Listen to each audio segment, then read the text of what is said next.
ver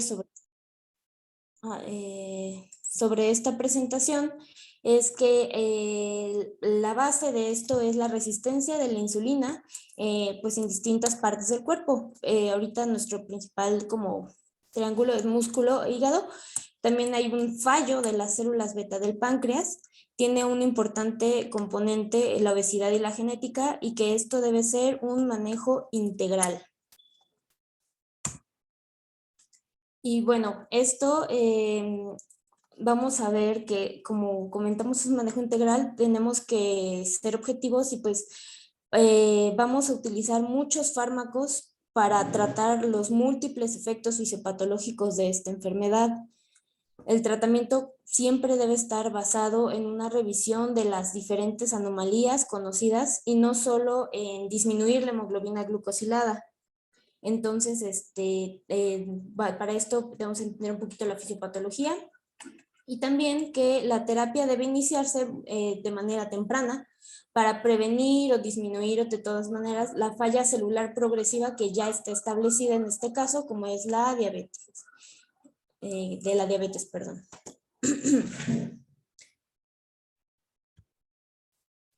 Y bueno, el término, resistencia a la insulina. Tanto la obesidad o la disminución de la actividad física, la inactividad física, pues son estados que favorecen la resistencia a la insulina. Esto sumándole que si ya existe una carga genética con resistencia a la insulina, se va a ejercer una gran, una gran fuerza, una gran presión para las células pancreáticas para aumentar su secreción de insulina y en este caso, pues compensar, el defecto de esta acción. Entonces, de manera natural, mientras las células pues son capaces de completar esta regulación de secreción de insulina, la tolerancia va a permanecer de manera normal mientras esté compensando. ¿Qué va a pasar? Las células van a comenzar a fallar y de manera inicial, pues los niveles de la glucosa plasmática postprandial se van a mantener de manera pues normal, sin regulación, aunque ya empieza a haber un fallo celular. Posteriormente, ya que se da el fallo, pues la concentración de la glucosa plasmática en ayunos va a comenzar a aumentar, lo que va a conducir a la aparición de pues, una diabetes ya manifiesta. Entonces, la hiperglucemia resultante y el control metabólico deficiente de estas pacientes, pues nos van a dar una disminución a la sensibilidad de la insulina. Este es el inicio de todo.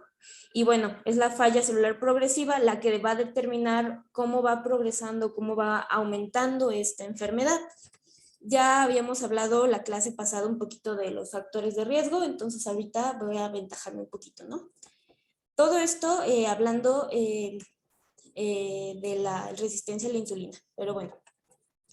Como había comentado, existen antecedentes genéticos de que algunos tejidos sean resistentes a la insulina. Entonces, ¿qué sucede? Por ejemplo, principalmente en estos órganos, en el hígado va a haber una sobreproducción de la glucosa durante el estado basal, a pesar de haber hiperinsulinemia en ayunas. Entonces, que va a crear una supresión alterada de la producción de la glucosa hepática en respuesta a la insulina. En el músculo va a haber una captación de glucosa emparejada después de la ingestión de una comida de carbohidratos y que va a dar como resultado una hiperglucemia postprandial. Ahorita más adelante lo voy a explicar un poquito más, pero de manera general. Entonces, la resistencia a la insulina en el músculo hígado se ha denominado el timburato.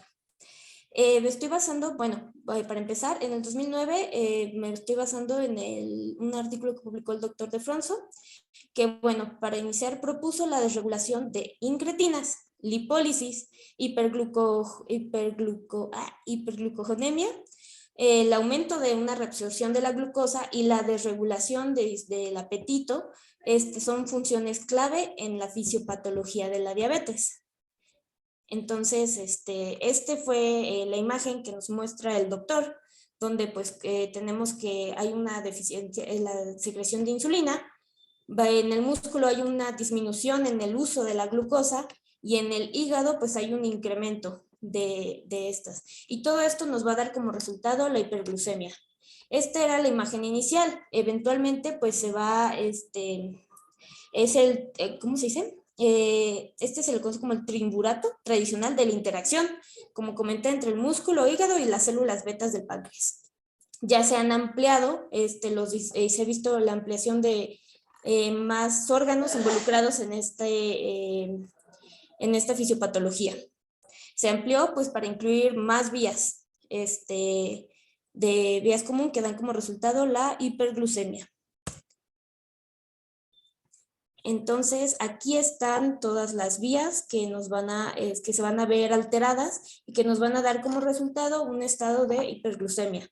Como comenté, los tres principales, pues es el tejido adiposo, el músculo, el hígado, y pues bueno, ¿qué va a haber?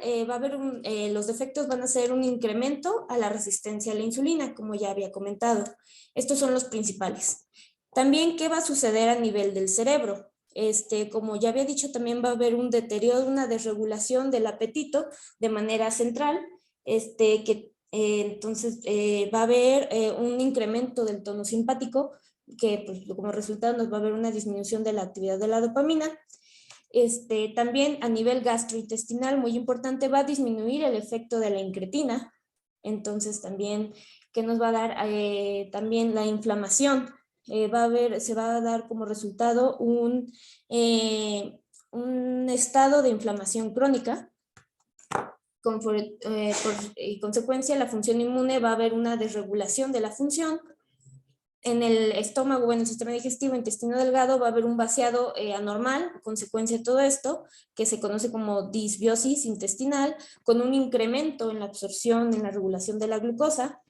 Y bueno, a nivel del riñón va a haber una reabsorción incrementada de glucosa con una hipersecreción que también nos va a incrementar la inflamación y la fibrosis. En el nivel de las células beta del páncreas, pues va a haber una disminución de la masa, una disminución de la función. Y en los adipocitos va a incrementar el glucagón. Teniendo todas estas vías, podemos ver ya de manera general que ya comentamos, distintas opciones terapéuticas que van a llegar directamente a estas vías. Todo esto pues tiene implicaciones para el manejo de la diabetes, que va a ser pues el rediseño de las terapias, los medicamentos ya existentes para abordar estos distintos efectos fisiopatológicos y el desarrollo de nuevos medicamentos y nuevas terapias que sean un poco más completas. Entonces, todo esto, el conjunto, estos 11, 12 vías, 11 vías, ya contando a 12, perdón, nos van a dar como resultado un estado constante de hiperglucemia.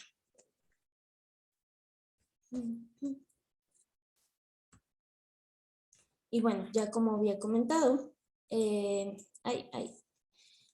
perdón.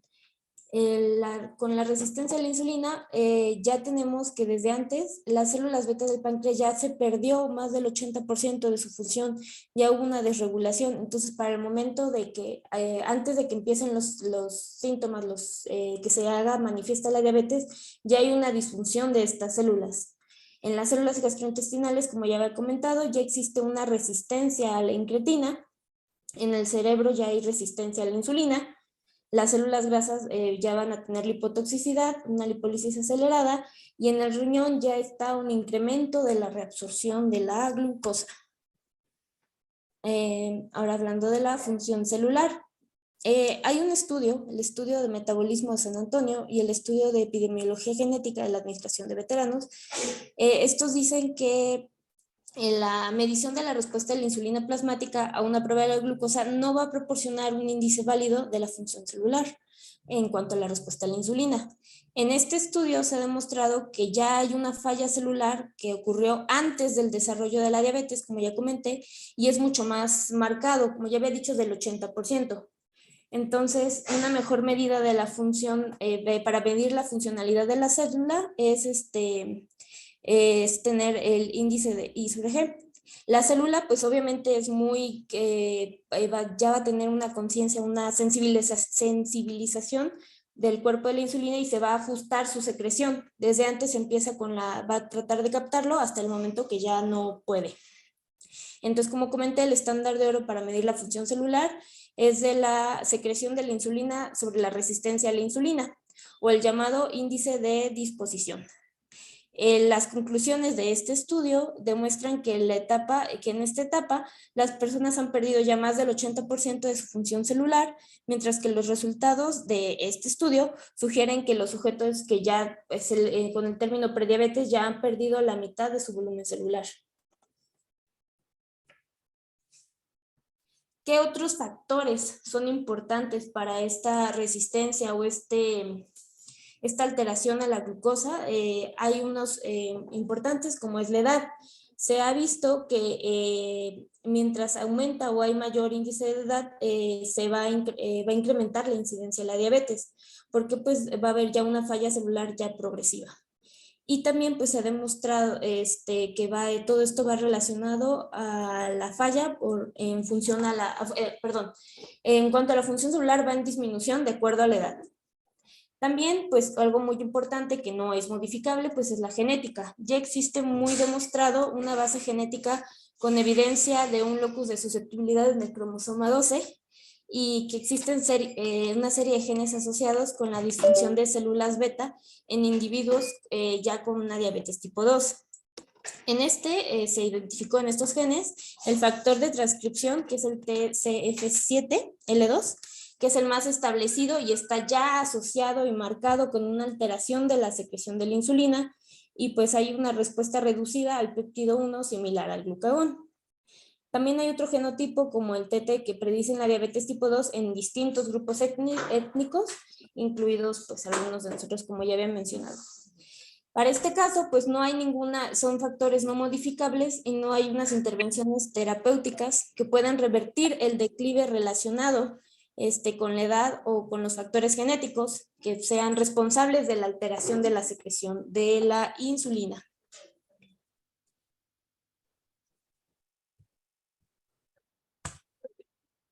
Y bueno, ¿qué es la lipotoxicidad? Ya desglosándolo un poquito más. Los niveles elevados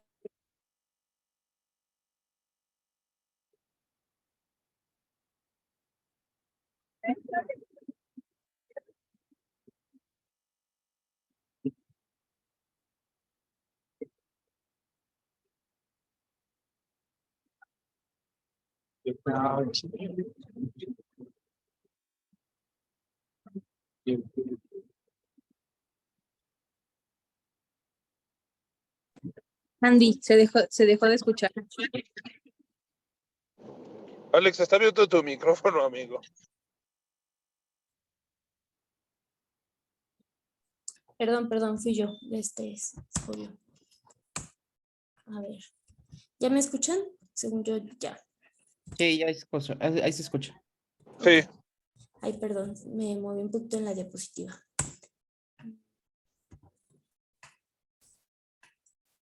Ok. ¿En cuál me quedé, en esta o en la otra? ¿En cuál se dejó de escuchar o perder el audio?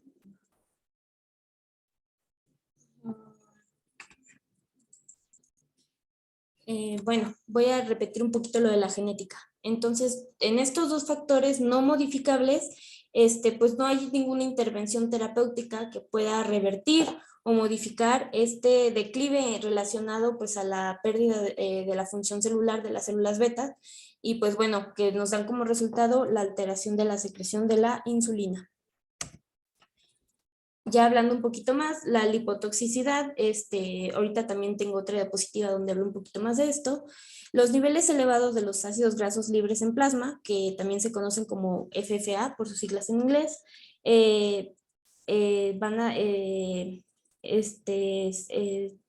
se conoce como hipotoxicidad, perdón. Una elevación de estos ácidos grasos libres en plasma durante, además, solo 48 horas se va a alterar de manera importante la secreción de la insulina en individuos que ya están genéticamente predispuestos, como comenté anteriormente, ya que tengan una asociación genética marcada. Una reducción sostenida de los ácidos grasos libres en plasma en personas o en pacientes no diabéticos con un historial familiar, mejoró la secreción de la insulina. Entonces, La exposición a estos ácidos grasos libres en sangre provocó una marcada inhibición de la expresión del ARN mensajero de la insulina, con una disminución de la liberación de la insulina estimulada por la glucosa y una reducción del contenido de la insulina de los islotes. Entonces, para tener acciones que sí puedan modificar esto, se espera que intervenciones importantes como, basales en cuanto al tratamiento, como la pérdida de peso y otros medicamentos, movilicen la grasa fuera de las células, reviertan esta lipotoxicidad y preserven la función de la célula. En cuanto a la glucotoxicidad, pues tenemos que los niveles de glucosa en plasma elevados de manera ya continua, de manera crónica, pues también van a afectar la función de las células. Esto se le conoce pues como glucotoxicidad. La normalización o la regulación de la glucosa plasmática se asoció de manera importante a la restauración, pues tanto a la primera fase de la secreción de la insulina como a la segunda. En algunos estudios in vitro con islotes humanos se demostró que la exposición crónica de niveles elevados de la glucosa altera de manera importante y rápida la secreción de la insulina. Y por lo tanto es importante que exista un control estricto de la glicemia, no solo para prevenir la falla de la pérdida de la falla celular, sino también para prevenir las complicaciones tanto micro y macrovasculares de la diabetes y pues revertir el efecto glucotóxico de la hiperglucemia crónica sobre las células, así como la resistencia a la insulina hepática muscular.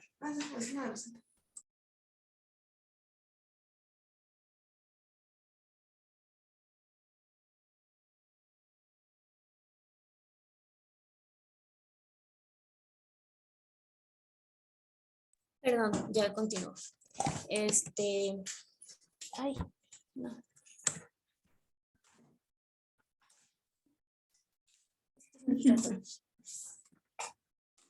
Bueno, hablando ya sobre las incretinas, tenemos que las anomalías en el eje de las incretinas, que estas actúan a nivel digestivo, desempeñan un papel muy importante en la falla progresiva de las células beta, pues para la diabetes tipo 2. En este caso, el GLP-1 y el polipéptido insulinotrófico dependiente de la glucosa, HIP a los cuates, representan o afectan el 90% del efecto de la incretina.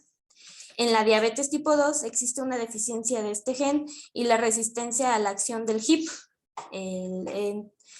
Entonces, los niveles plasmáticos del HIP están elevados en la diabetes tipo 2, pero los niveles de la insulina plasmática se mantienen reducidos.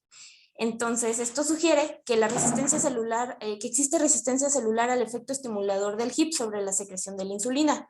Por lo tanto, también va a haber una disfunción celular y pues se va a empezar a desarrollar la diabetes tipo 2. Entonces, bueno, reduciendo, como les comenta el artículo, aunque la resistencia a la insulina en el hígado y el músculo está muy bien establecida en las primeras etapas de la diabetes, en la prediabetes, en la historia natural de la enfermedad, no ocurre cuando hay una falla celular progresiva. Bueno, entonces, en cuanto a la resistencia a la insulina, al aumentar la demanda de la célula beta para hipersecretar o incrementar, pues sí, la secreción de la insulina, también se juega un papel muy importante en la falla progresiva de esta célula. Entonces, ¿cuáles son las hipótesis que suceden? Pues el desgaste, pues de hipersecretar continuamente, como había comentado, de manera, primero la célula suple este requerimiento hasta que, vamos a decir, se cansa y ya deja de suplirlo. Entonces, también hay otra hipótesis que nos comenta que existe una hipersecreción del polipéptido amiloide de los islotes que puede producir o conducir o llevarnos de una manera a una falla celular progresiva. Entonces, en este caso, hay intervenciones dirigidas específicamente a mejorar la sensibilidad de la insulina, que son de suma importancia, que ya vimos en algunas clases y vamos a comentar de manera general en esta también. Y bueno, ¿qué sucede a nivel del hígado? Ya comenté de manera muy general, de manera muy general lo que sucede, pero ahora vamos a verlo un poquito más desglosado y un poquito más grande. ¿Cuáles son? Pues de los principales, el hígado y el músculo son los más severamente afectados con resistencia a la insulina en personas con diabetes. Entonces, ¿qué sucede? Pues primero el cerebro, como ya vimos, es el principal utilizador de la glucosa hasta el 50% en condiciones basales o de ayuno.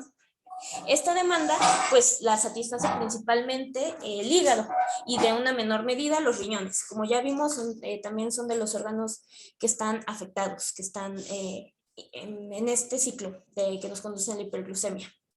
Entonces también se ha visto que después de un ayuno nocturno, bueno, del ayuno nocturno de manera normal, el hígado de las personas no diabéticas produce una glucosa aproximada de 2 miligramos sobre kilogramo minuto. ¿Qué sucede? En personas con diabetes tipo 2, la tasa de la glucosa basal aumenta con un promedio de 2.5. Y en una persona, vamos a decir, de promedio de 80 kilogramos, esto va a equivaler a un incremento de 25 a 30 gramos adicionales a la glucosa que está de manera sistémica, pues sí, rondando, ¿no?, por el cuerpo cada noche.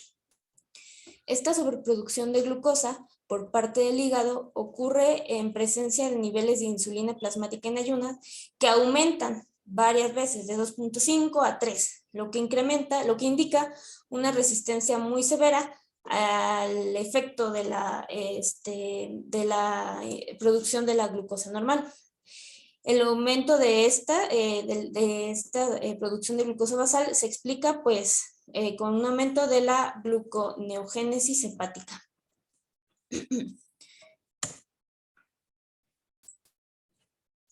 Y bueno, tener un poquito más ahí,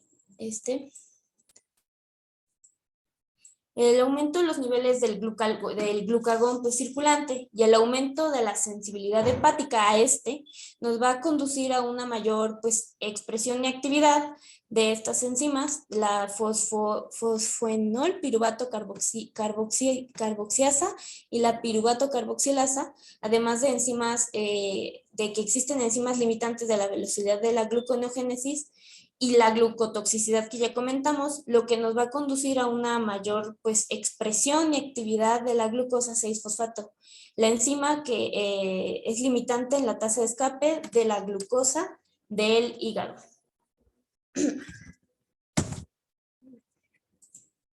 Bueno, eso hablando un poquito del hígado.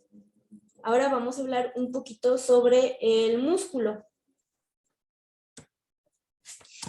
También el otro órgano principal que nos produce esto que está involucrado en esta hiperglucemia. La resistencia a la insulina muscular pues representa más del 80% del deterioro en la eliminación de la glucosa corporal en personas o en pacientes que padecen diabetes tipo 2. Entonces, ¿qué sucede? Existen muchos defectos dentro de la célula muscular en la acción de la insulina. Algunas pues es el transporte y la fosforilación de la glucosa se encuentran alterados. Existe una síntesis muy reducida del glucógeno y una disminución de la oxidación de la glucosa. ¿Qué sucede también? Que hay otros defectos que están más involucrados en la transducción de señales de la insulina, que pues son los primordiales para el efecto de la resistencia a la insulina muscular. En este defecto, la señalización de la insulina pues, va a conducir a una disminución en el transporte de la glucosa, con una liberación alterada pues, del óxido nítrico, con una disfunción endotelial y muchos defectos del metabolismo de la glucosa intramiocelular. Esto es importante porque nos va a conducir a la asociación a la enfermedad cardiovascular aterosclerótica. ¿Por qué? Pues a que todo esto nos va a producir una alteración en la vía MAP quinasa que conserva pues, su sensibilidad a la insulina, lo que provoca una estimulación excesiva de esta vía y la activación de vías intracelulares implicadas en la inflamación y aterogénesis. Y aquí entra el estado proinflamatorio que también ya habíamos comentado. Entonces, se bloquea el transporte de glucosa al interior de la célula y la hiperglucemia resultante estimula la secreción de la insulina. Y bueno, también que en cuanto hablando a los adipocitos, que es el tercer componente, tenemos que las células grasas ya son resistentes al efecto antilipolítico de la insulina, lo que nos va a llevar a una elevación de la concentración plasmática de los FFA, que son los ácidos grasos libres en sangre, durante todo el día. Estos FFA elevados de una manera continua y crónica pues nos van a también a estimular la gluconeogénesis. Esto nos va a inducir resistencia a la insulina hepática y muscular, como ya vimos, y nos van a alterar la secreción de la insulina. Las células grasas disfuncionales nos van a producir cantidades excesivas de adipocitocinas que provocan resistencia a la insulina, que también son inflamatorias y también son ateroscleróticas y no secretan las cantidades normales de adipositinas, sensibilizantes a la insulina, como la adiponectina.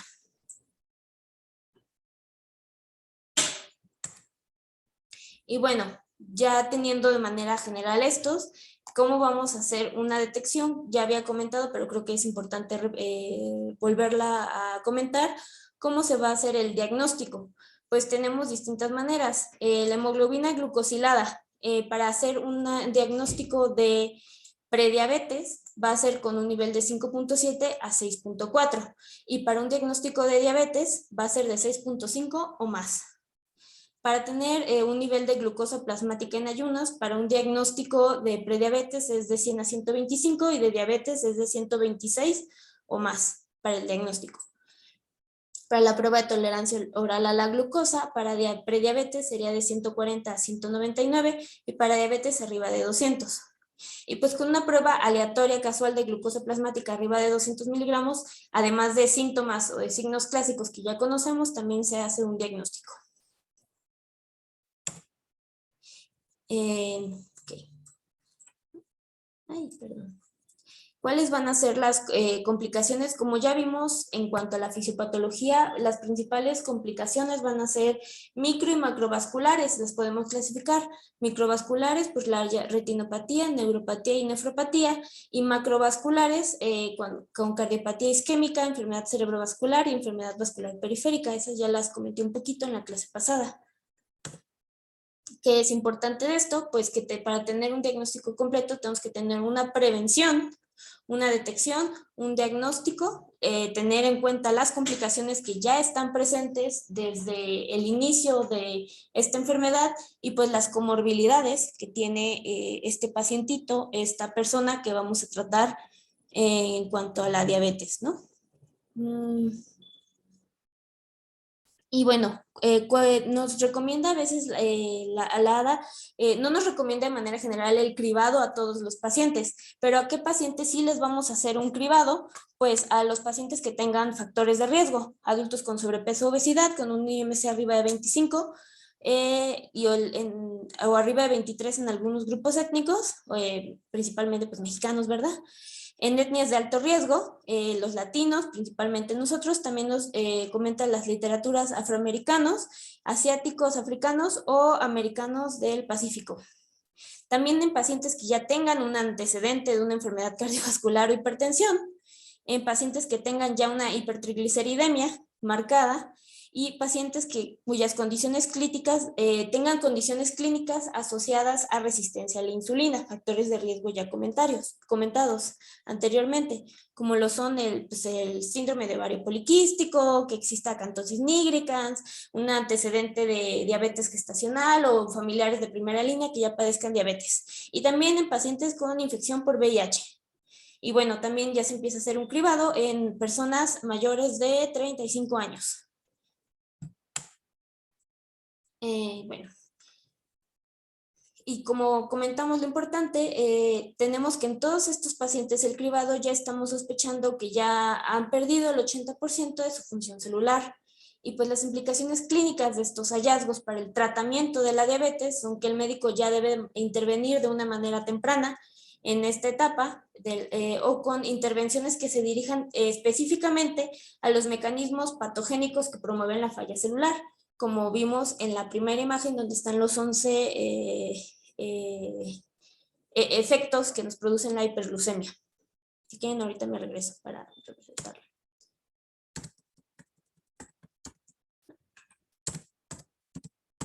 Y bueno, aquí en la imagen nos comenta las opciones terapéuticas que ya vimos de acuerdo a estas vías, ¿no?, de alteración. Entonces, aquí abajito nos marcan las opciones terapéuticas que actúan a estos niveles.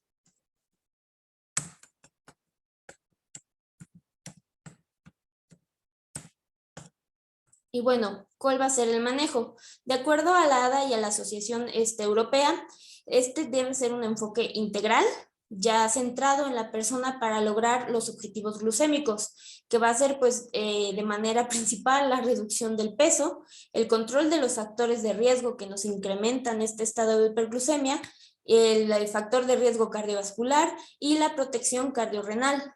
¿Cuál va a ser el objetivo para un manejo control? Pues va a ser de una hemoglobina glucosilada del 7% o menos para la mayoría de los adultos, que pues se tenga un control o una expectativa normal, pues una expectativa de vida de trabajo normal, ¿no? Se puede tratar de tener unos objetivos menores de hemoglobina glucosilada, pero estos solamente van a ser en pacientes que no nos vayan a hacer una hiperglucemia o que no vayan a tener problemas con los efectos adversos con el uso de medicamentos para tener una hemoglobina glicada menor al 7%. ¿Qué nos dice la ADA en el 2022 y que nos hace mucha referencia y mucha importancia que ya había comentado? Que pues es un manejo integral, no solamente de la diabetes, sino de las múltiples comorbilidades que tiene este paciente, pues para reducir la carga de las complicaciones y mejorar la calidad de vida y que el paciente tenga un mejor apego y pues calidad a largo plazo. Y bueno, estos son nuestras metas de control para un paciente diabético. Como ya había comentado, de un paciente de manera normal que tenga una hemoglobina glucosilada menor al 7%, que tenga una glucosa capilar preprandial de 80 a 130 o una glucosa capilar prandial menor a 180.